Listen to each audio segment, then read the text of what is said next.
We're talking with Mark Rozell here about I guess we're wrapping up the elections and then looking ahead from where we are.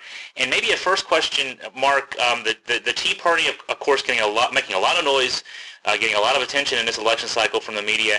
One perspective could be that I've seen one analysis, 45 of the 140 candidates who ran with some sort of Tea Party backing won. That could be looked at as a negative, but then on the other side, I mean, this is a movement that just got going in the last year or so, and, getting 45 candidates elected to Congress could be seen as significant. How should we look at that? I mean, should we look at that as a positive for that movement, or as a failure, given that, maybe their sights were a lot higher than that?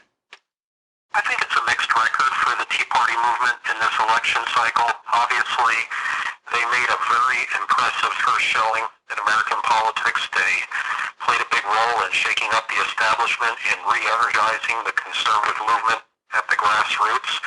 And they can certainly claim having played a significant role in a number of the Republican Party successes in congressional races around the country.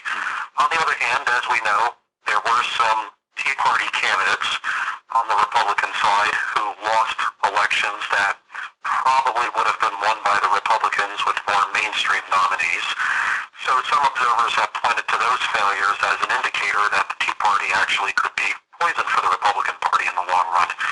I think usually what happens with large political movements is that over time they do become absorbed into a major political party, and the people who are mobilized into politics through social or political movements also ultimately become very involved in party politics. So I think for the long term, the Tea Party could be very beneficial to the Republican Party if it plays that role. Mm-hmm. Now, that's the co-option of movements like that. That's something I've studied over the years as well.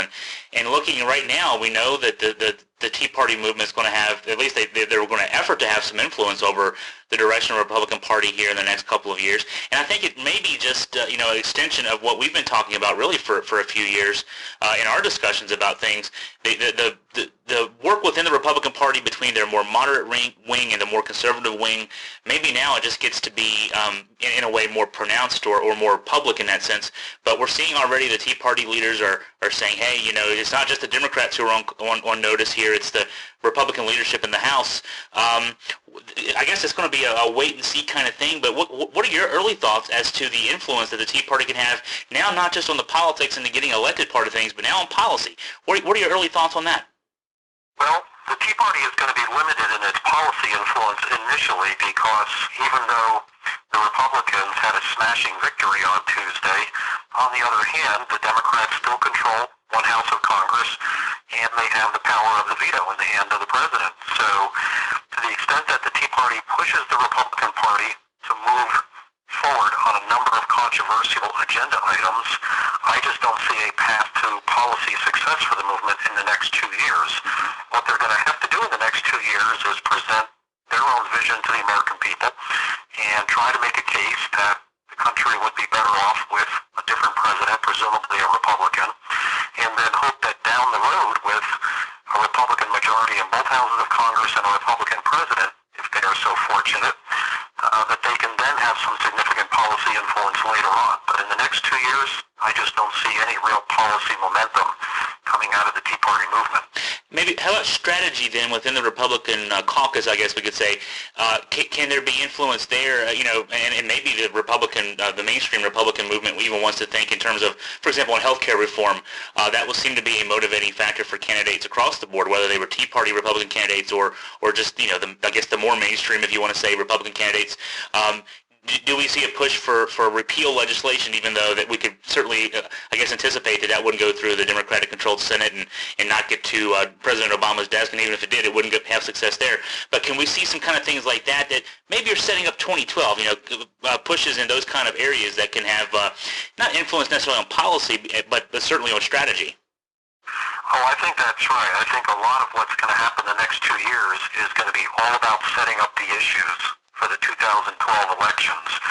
So even though the Tea Party movement, for example, is not likely to have any real policy successes in the next 2 years, given the existence of a presidential veto and a Democratic Senate, nonetheless, the movement can push some agenda items in the House of Representatives, and it could make for some real issues, force the Democrats to vote positions on issues that the Tea Party can use in the 2012 elections in trying to mobilize a broader base of support.